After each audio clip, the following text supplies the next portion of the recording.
Hi, welcome to What's Happening. Here are the top 5 stories.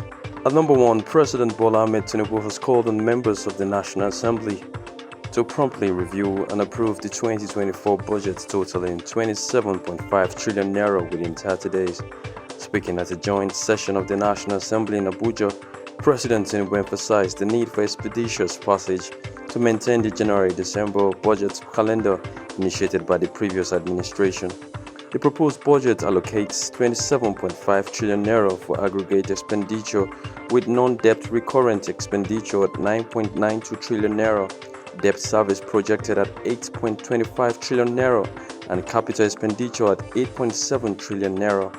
The 2024 budget forecasted deficit of 9.18 trillion naira, equivalent to 3.88% of the GDP, indicating a reduction from the 2023 deficit of 13.78 trillion naira, which represented 6.11% of the GDP. At number 2, in a press conference held in Abuja on Wednesday, the People's Democratic Party (PDP) governorship candidate in the November 11 election in Kogi State, Senator Dino Melaye, accused the Independent National Electoral Commission (INEC) and the judiciary of posing the greatest threat to democracy in Nigeria.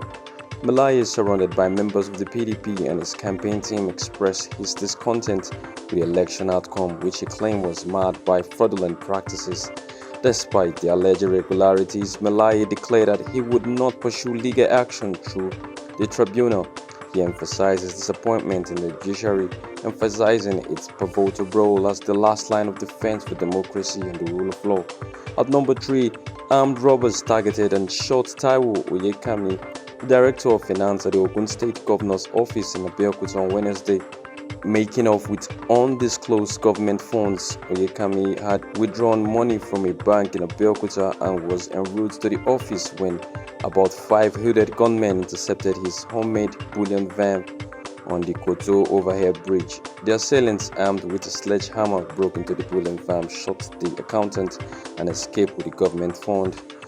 The incident highlights the vulnerability of financial transactions and the need for enhanced security measures to protect public funds and officials. At number 4, the Human Rights Writers Association of Nigeria (HURIWA) has criticized President Bola Tinubu's recent reconstitution of the Management Board of the Nigerian National Petroleum Company Limited (NNPC), arguing that it violates a binding court judgment.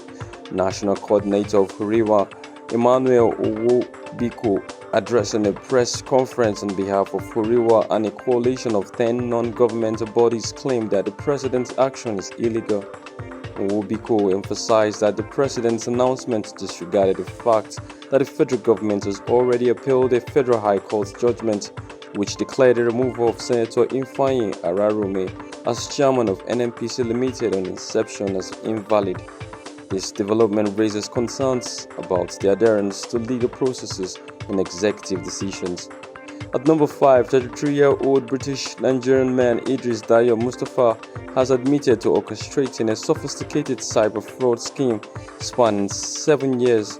Mustafa, a key member of a hacking ring, targeted email and brokerage accounts of U.S. corporations from 2011 to 2018, resulting in substantial losses exceeding £4.7 million.